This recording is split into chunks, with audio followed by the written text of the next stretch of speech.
Tiffany stained glass windows. And no, you don't want to know how long the wait is to get married there.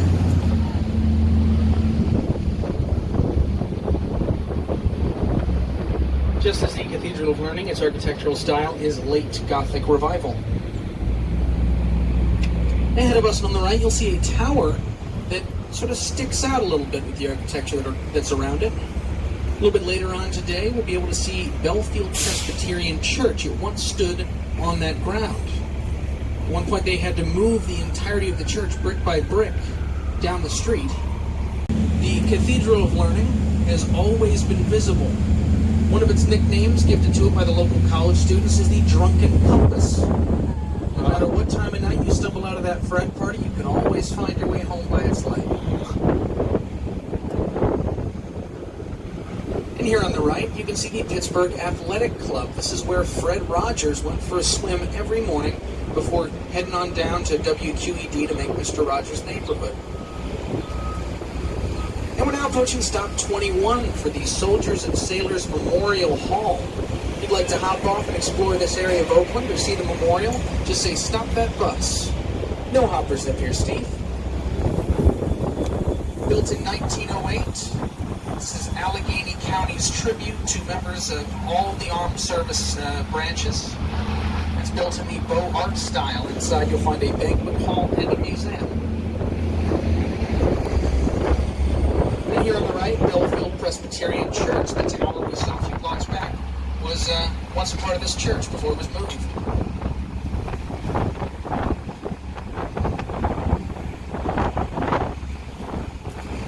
It's a $10 billion global nonprofit health organization. They run dozens of hospitals, employ hundreds of healthcare professionals, and they're also on the cutting edge of research and development for new medical technologies as well as practice.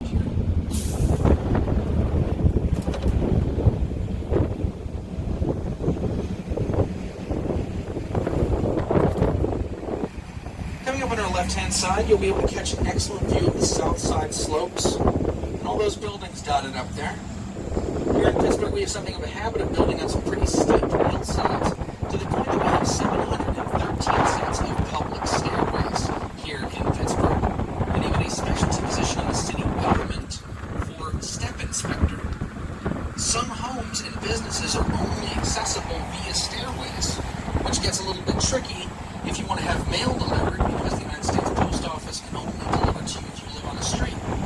The ingenious solution to this was giving a number of stairways throughout Pittsburgh official street names. You'll be able to see an excellent example of this coming up on the bottom of the hill.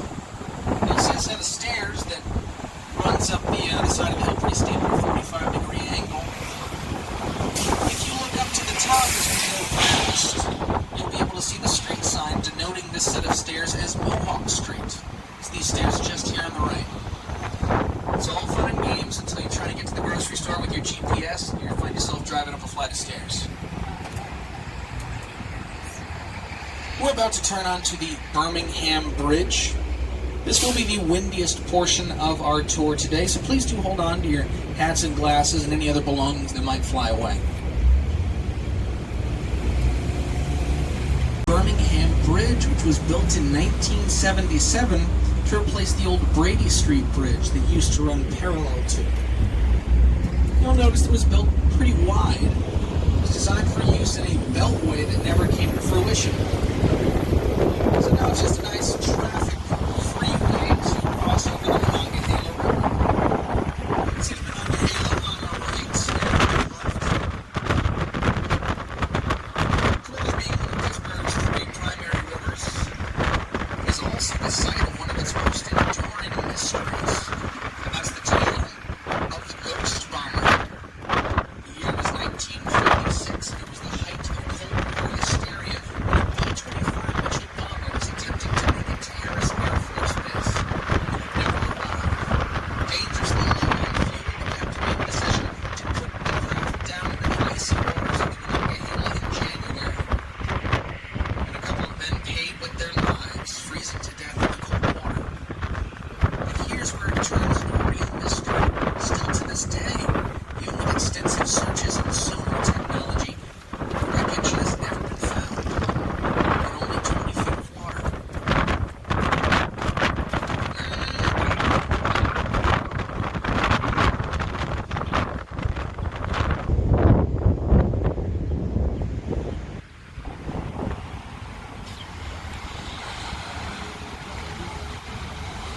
while longer, keep an eye out and see if you can't find the oldest building you can in the city.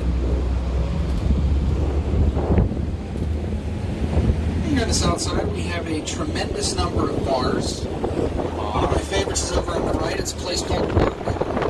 Just as my girlfriend, I have to stay late at work all the time.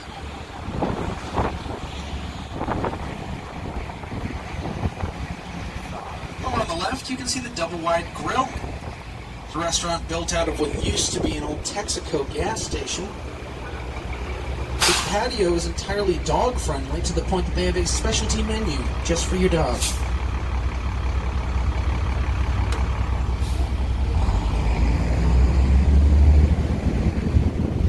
Over on the left, you'll be able to see a Sprout Fund mural.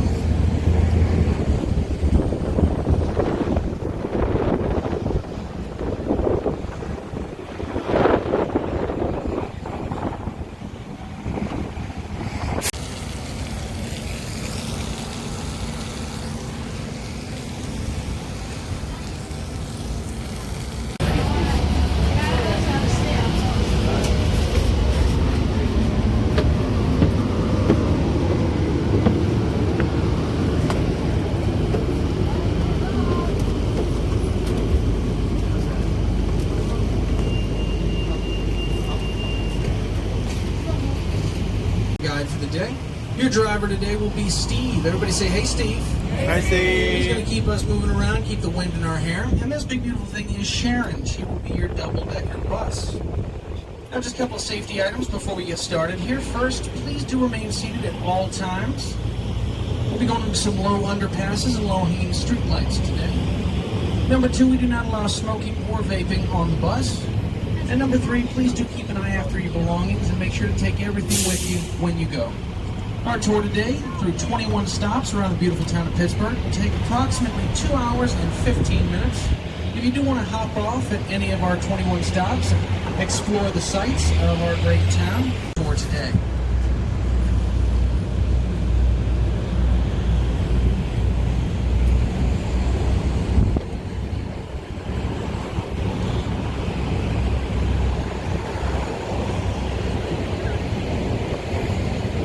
Across the street and on the right, you can see that ornate white gazebo, and behind it, the red brick building, is the library. Going up on our right, we see this brick building, that's a Rite Aid. When it first opened its doors in 1929, it was the Arcade Theater. It was the first theater outside of downtown to have the amenities of air conditioning and sound. Approaching Fathead Saloon, the craft brewery opened up in 1991. It's going to be stop 2 on our tour today. If you'd like to hop off and explore Carson Street, just say stop that bus. No hoppers up here. The Fathead Saloon at Southside Slopes Headwich was once voted the number 5 best sandwich in the nation by Maxim magazine in 2004.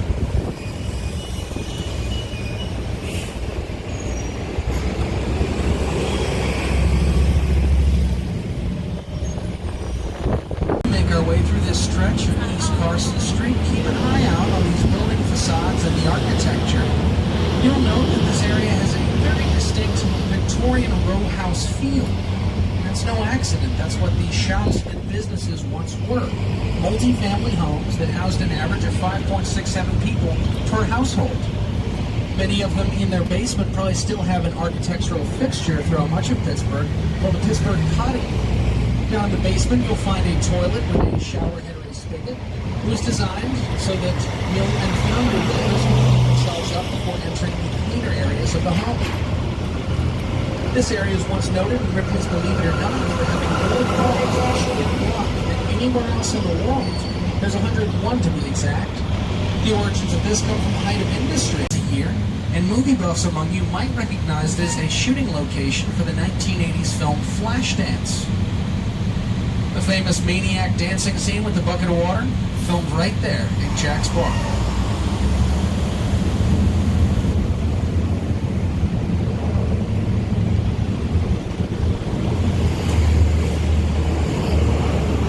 Now here in Pittsburgh, as opposed to tearing down older buildings and starting system for more than 25 years, many of those as an athletic director. It's where the city schools play soccer and football. And immediately after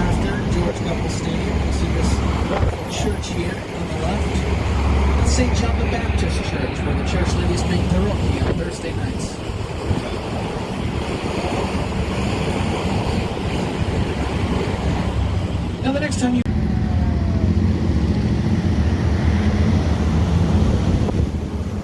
Up ahead of us there, you can see the Liberty Bridge. Runs across the Monongahela River and into the Liberty Tunnels, or the Tubes, as they're known here in the Burgh. They were once locked in competition with the Holland Tunnels in New York, each vying to be the first modern automobile tunnel. As a matter of fact, we have 446 bridges in the city of Pittsburgh. That's even more than Venice, Italy, that only has 409. Speaking of bridges, coming up on our right, you can see the Smithfield Bridge. Replaced the Monongahela Bridge that burned down in the Great Fire of 1845. The Smithfield Bridge was designed by Gustav Lindenthal and erected in 1883. At the time, Mr. Lindenthal gave it a 20-year guarantee that it's still standing today with reinforced pillars and general maintenance, of course. It's painted today in its original colors. It also holds the record for the highest quantity of pedestrian foot traffic of any bridge in Pittsburgh. Do you know why there are those spikes on top of the pillars? What's that? So there are like spiked bars on top of like the spires. On our left, you can see the Monongahela Incline, built in 1870. It's the older of the two remaining inclines still found within the city of Pittsburgh. It was used to carry workers up and down Mount Washington, from where many of them lived at the top to where they worked down at the bottom.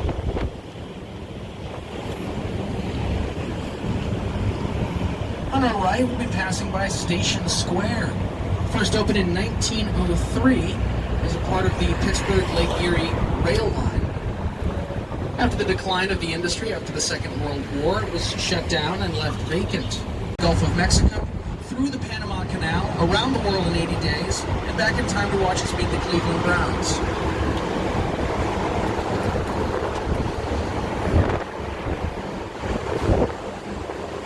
We'll soon be approaching stop 5 on our tour today for the Duquesne Incline, the second of the two remaining inclines still in the city of Pittsburgh.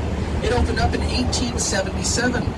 It still uses its original wooden boxcars, and the view from the top was once voted one of the best of the cityscape in the country by USA Today.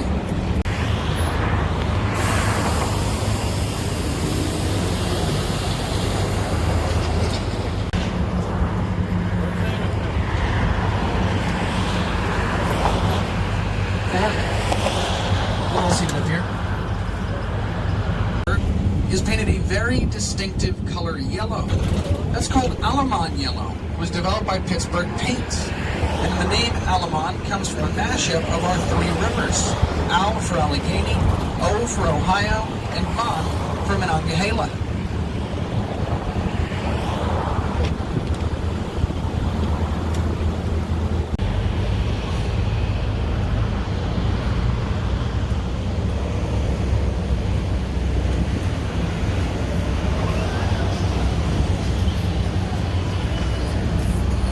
Just after this stone pylon up ahead as we cross under the arch, that's when you're going to get the best shots.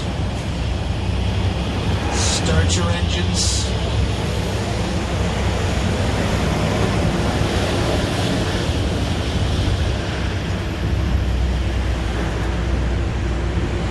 And snap away, folks. I'll tell you a little bit about the buildings in our skyline so you know what you're looking at. Going from left to right, there on the far left, the building with the stair-step pyramid on top is Gulf Tower. The tallest one is the U.S. Steel Tower. The one with the pole on top is the Highmark Building. Next to that, the BNY Mellon Building. The one with the slanted roof is PNC Place. And the one that looks like a castle is PPG Place. We will have an opportunity to see all of these buildings again from different angles throughout our tour. In the country for more than a decade. Here you can view a variety of permanent hands-on exhibits. They also have a 4-story IMAX theater, a full digital planetarium. You can visit the Cold War submarine, the USS Requin here. And now there's a new permanent exhibit called Robo World.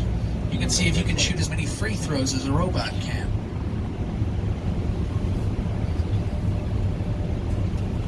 The cone on top is lit up a different color each evening, depending on information coming to us from the meteorologists at Channel 4. Anyone care to guess how much Heinz paid for the naming rights? 57 $57 million. Coincidence? I think not.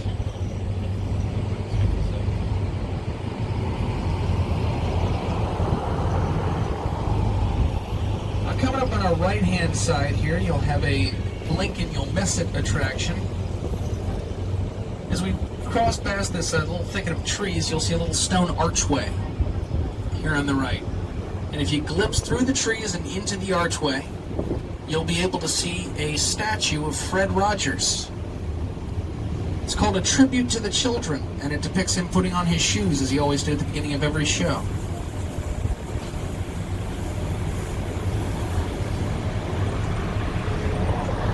Up here on the left, a defibrillator to start your heart back up again afterwards.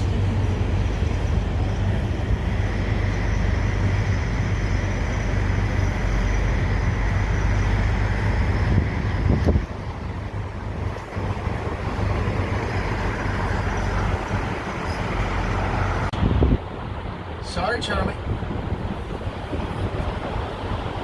And directly ahead of us is PNC Park. It's the fifth home of our Major League Baseball team, the Pittsburgh Pirates. It was built after the implosion of Three Rivers Stadium in 2001. An early Pittsburgh Pirate.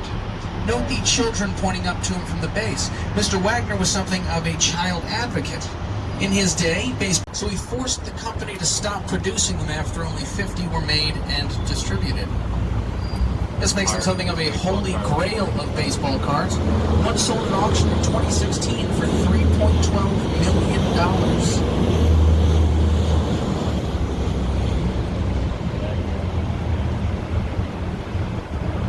Have been highly sought after during the height of industry, as it's the tendency of Pittsburgh winds to blow from north to south, meaning that smoke and smog would be cleared away from this area.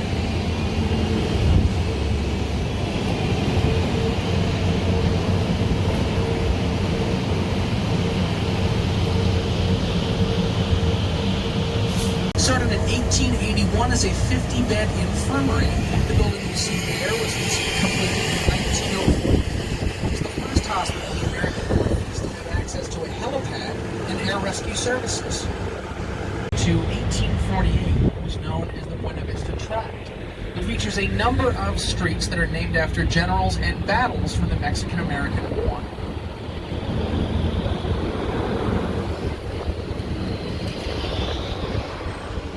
These streets are lined with restored row houses, many of which are Victorian, some excellent examples of which you can see here on the right.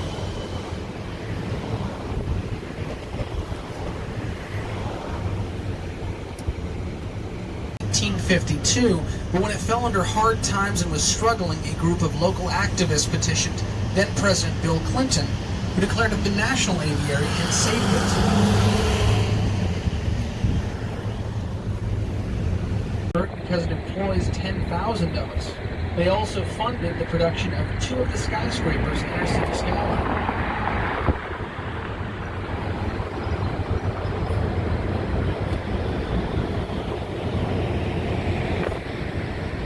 Now, someone once said that in the future, everyone will be famous for 15 minutes. Anyone know who said that quote? Andy Warhol, I think I heard before. He was born here in Pittsburgh in 1928. Before moving to New York in 1949 to start his factory. He was a leader in the pop art movement and an artist that practiced in a variety of mediums. Here in Pittsburgh, you can visit the Andy Warhol Museum.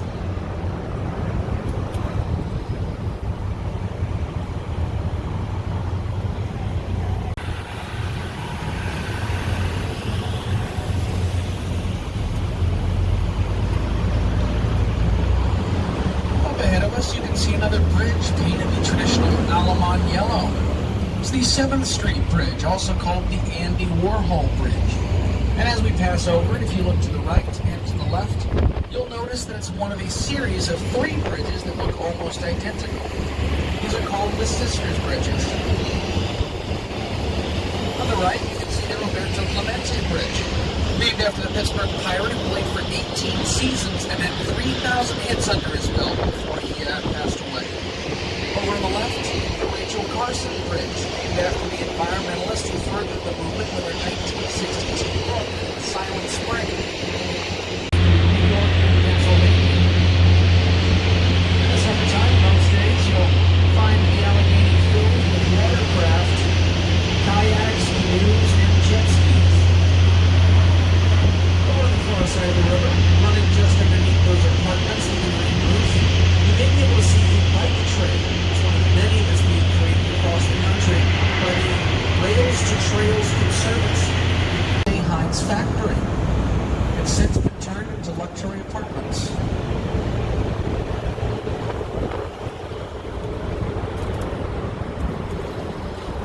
the St. Patrick's Day flood of 1936, the 16th Street Bridge was erroneously reported destroyed. An unknown bystander called in to the then city commissioner and told him the bridge had been washed away in the floodwaters. The commissioner took him at his word and reported it destroyed. When the Associated Press arrived on the scene, they found that not only was the 16th Street Bridge still standing, but that it had traffic flowing over it.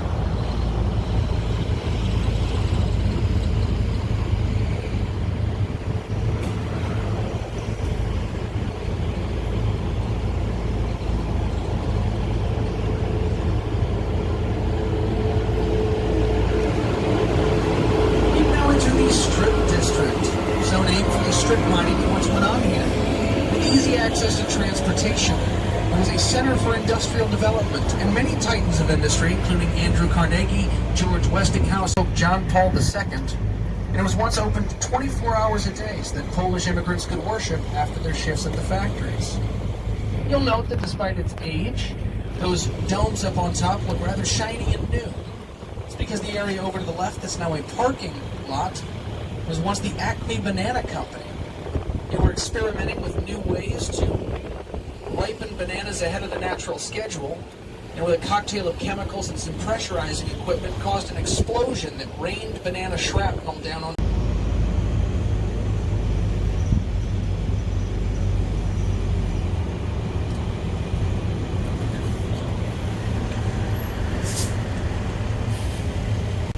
We're approaching stop number 11 for the Strip District, just across the street from Grandpa Joe's Candy Shop. If you'd like to hop off and walk the strip, maybe grab something to eat, this will probably be your best option for the tour. Just say, stop that bus. We're going to have some hoppers up here, Steve.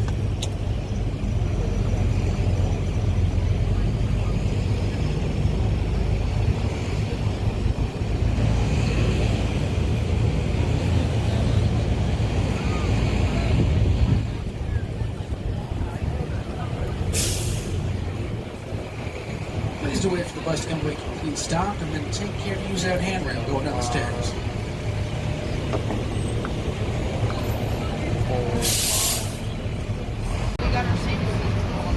There's some truly excellent places to shop and eat here in the Strip District. If you're a fan of fish, over here on the left under this blue awning is Luke Woolley's Wild Alaskan Grill. Some of the freshest fish in the Strip.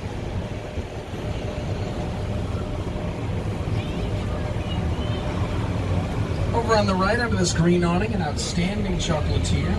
Just behind it, you've got Reina Foods, a little Mexican grocery store. And back behind it, one of my favorite places to eat, Pamela's Diner. They'll make flapjacks that are about the size of a plate, and they'll make you slap somebody.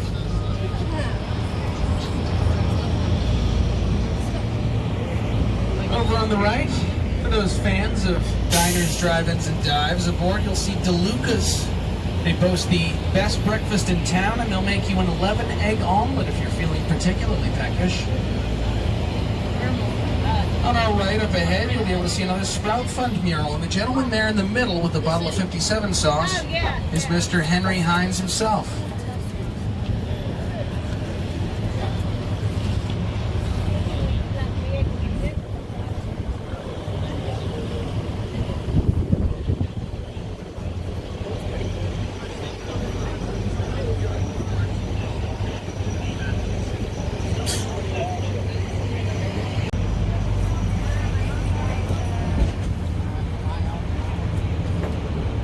The green awning right next to Woolies, I can highly recommend Mancini's bread.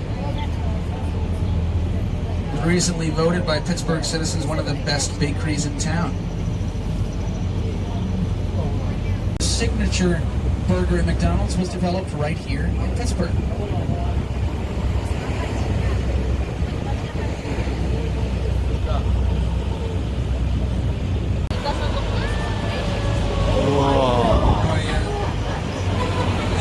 For haircuts. And now approaching stop 13 for the Westin Hotel in the Pittsburgh Cultural District. If you'd like to hop off and explore the Cultural District, just say, stop that bus. No hoppers up here, but I think we might be picking some folks up. I'll be right back.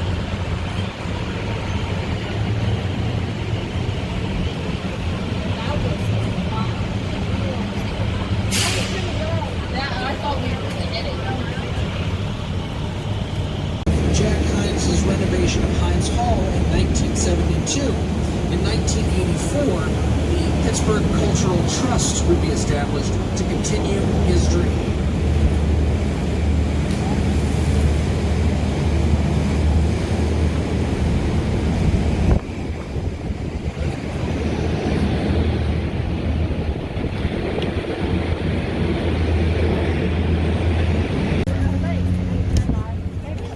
Now, speaking of live theater in the area, there's 5 theaters in this neighborhood and 3 alone on this stretch. On our left, you'll see this large beige building. It's the Benedum Center for the Performing Arts. When it first opened in 1928, it was the Stanley Movie Theater, and it was the largest movie theater in the state of Pennsylvania, housing just under 4,000 people. The original Stanley Theater marquee can still be seen on the side of the building. Right now, you can catch a production of Hello Dolly here. On our right, you'll see these beautiful magnolia trees. They bloom throughout the year. And if you're wondering how that's possible, it's because they're made of aluminum by Alcoa, the aluminum company of America, and a local street artist. And across the street, on the right ahead of us, you'll see that patch of trees and that little fountain there. That's Agnes R. Katz Plaza. Every Tuesday afternoon and evening there, you'll be able to catch a free live jazz concert. Just behind Agnes R. Katz Plaza, the blue building with the yellow columns, it's one part of Theater Square. Considered the heart of the cultural district, it houses the CLO Cabaret Theater and also the O'Reilly Theater. On the other side of the street, Heinz Hall, home to the Pittsburgh Symphony Orchestra. We're now approaching stop 14 for Heinz Hall, Theater Square, and the Cultural District. If you'd like to hop off, just say, "Stop that bus." No hoppers up here.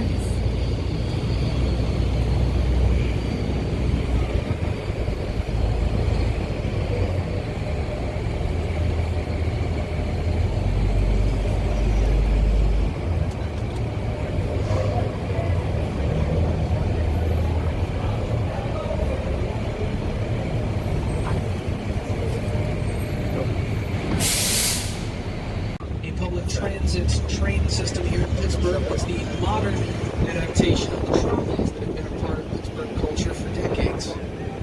And on the left, an excellent view of PPG Place. That building looks like a castle. It's the home of Pittsburgh plate glass, and the building utilizes 1 million panes of the stuff.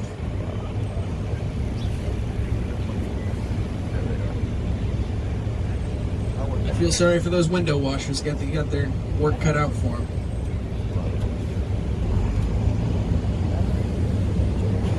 We're now approaching stop 15 for Wyndham Grand Hotel. It's also the access point for Point State Park. There you'll be able to see the Golden Triangle where the 3 rivers of Pittsburgh converge. You'll also be able to see the Fort Pitt Museum and the oldest building in Pittsburgh.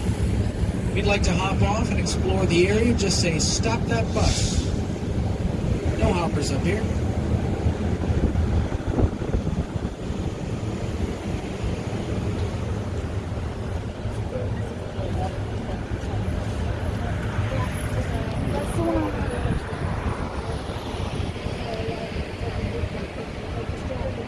Also known as Fifth Avenue Place.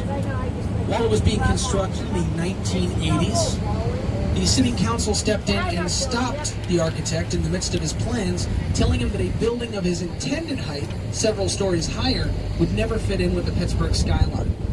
Forced to stop his construction early, the architect erected that pole up at the top to show the intended height of his original creation.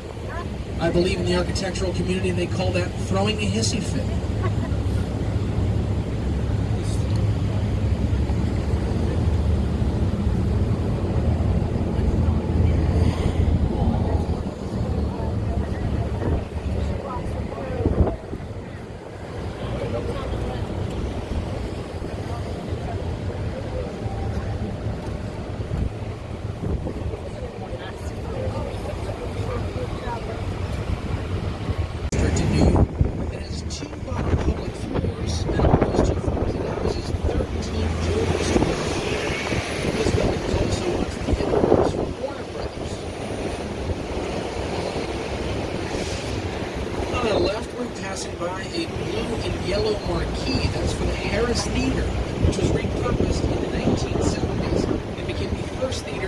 however, to show primarily art films.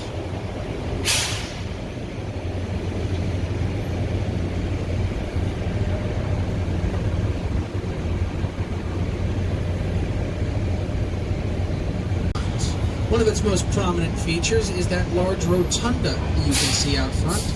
It was added to the National Registry of Historic Places a few years ago, partially because of a fascinating little detail you'll find inside.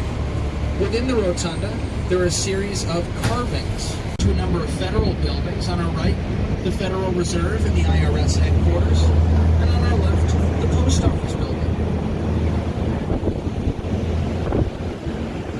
Ahead of us and to the left, you can see the tallest and rustiest building in the Pittsburgh skyline, U.S. Steel Tower. The rust is in fact intentional, as it's constructed out of patented Core-10 steel. Core-10 steel is designed to grow a quarter-inch layer of rust after being struck with rain that actually protects the interior steel from degradation by the elements. So much rust in such a large building, however, spread fears about fires. So you'll note these columns down the side of the U.S. Steel Tower. There's 18 any floor in the building almost instantly, and hold back fires for up to 5 hours.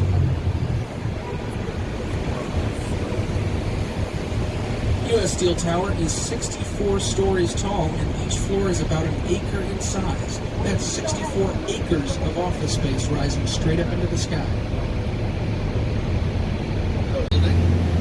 Company merged with the Bank of New York just last year. There are a number of BNY Mellon buildings throughout the city of Pittsburgh. You can see another shorter one just to the left of this tower. Strangely enough, they're all connected by an underground series of tunnels.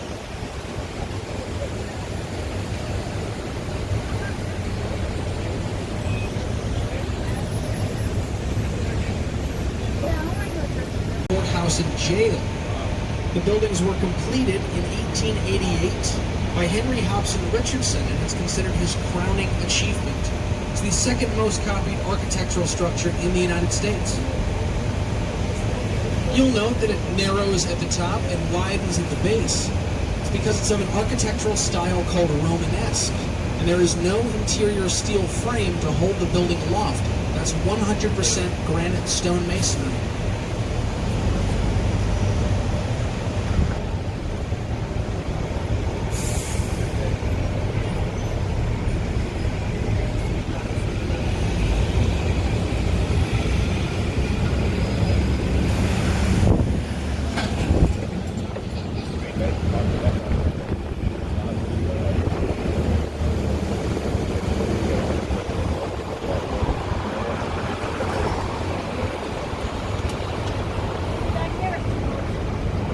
On our left, you can see the city county building where our mayor holds office.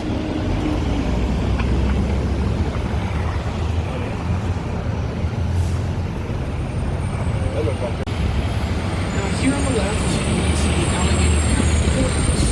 Up ahead of us, that separate building, also on the left, is the original jailhouse. It has since been turned mostly into offices and courtrooms as well.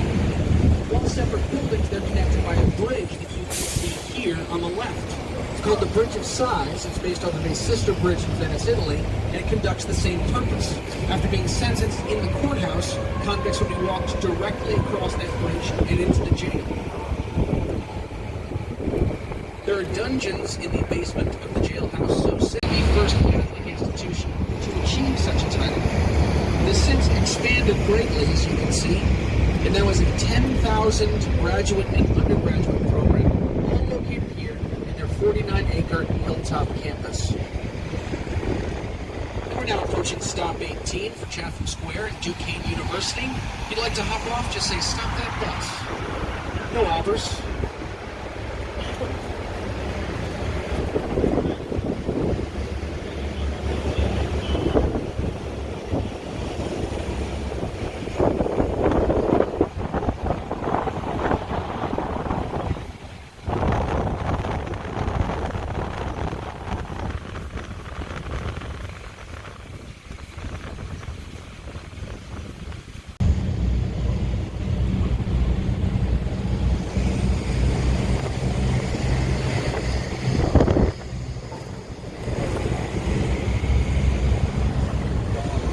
now entered the moment you have all been waiting for is here. It's the quiz portion of our tour today. I'm thinking maybe we split ourselves up into two teams, back of the bus versus the front, using me as the divider. If you know the answer, shout it out at the top of your lungs. It's time to see who's been paying attention today on the tour. Question number one, how many rivers do we have in Pittsburgh? I heard four back there. We do have the three primary rivers, the Monongahela, the Allegheny, and the Ohio. But we also have that secret underground fourth river, the aquifer, the Wisconsin glacial flow. Next question, a little bit harder for you. How many...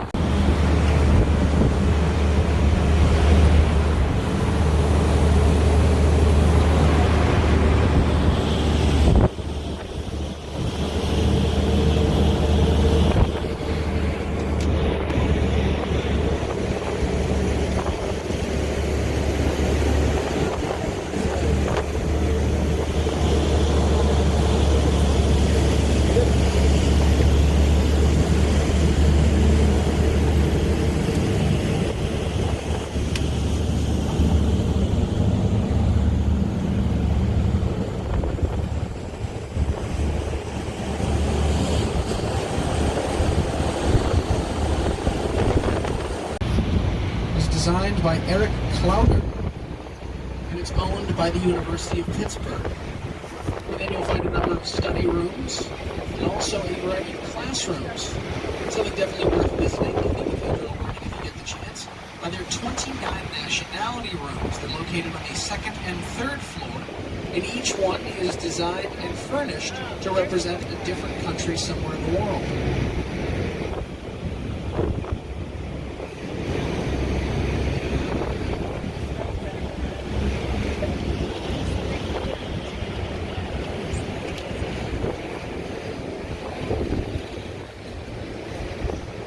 Now this is the part of Oakland where it really starts to feel like a college town. Also on the left, we're passing by Primanti Brothers, their Oakland satellite.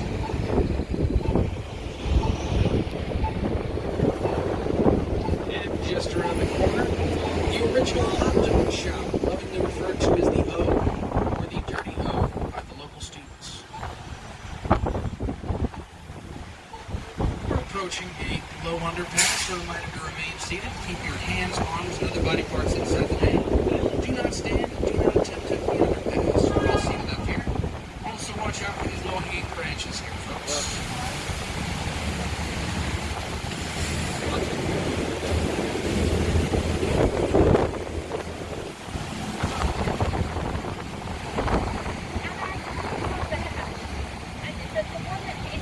We've now entered the heart of the University of Pittsburgh. Here on the right, you'll be able to see this beautiful fountain. It's called A Song of Nature, and it depicts Pan, the Greek god of the wild, with a female performer playing the lyre. It's set in front of the Clay Frick Fine Arts Building, which is not only a fine arts museum, but also the location for the University of Pittsburgh Fine Arts program.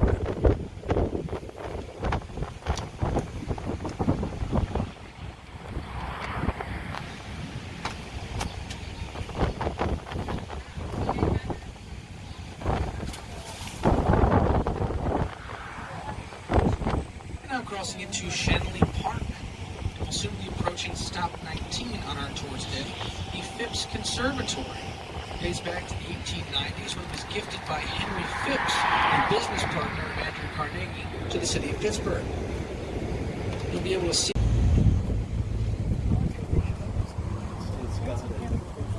Please do wait for the bus to come to a complete stop, and take care to use that handrail going on down the stairs.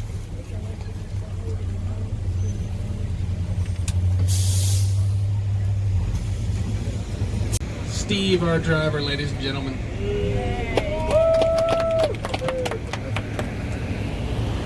The area to the right is known as Flagstaff Hill. It's a popular location for students from Carnegie Mellon and the University of Pittsburgh to come. In the summertime, they'll set up a large screen and a projector for a movie in the parks program. You can come and watch a free movie out here. So while the age of the Great American Drive-In Theater may have passed, if you still want to mix mosquitoes and cinema, you can do so right here on Flagstaff Hill. Here on the left is a statue.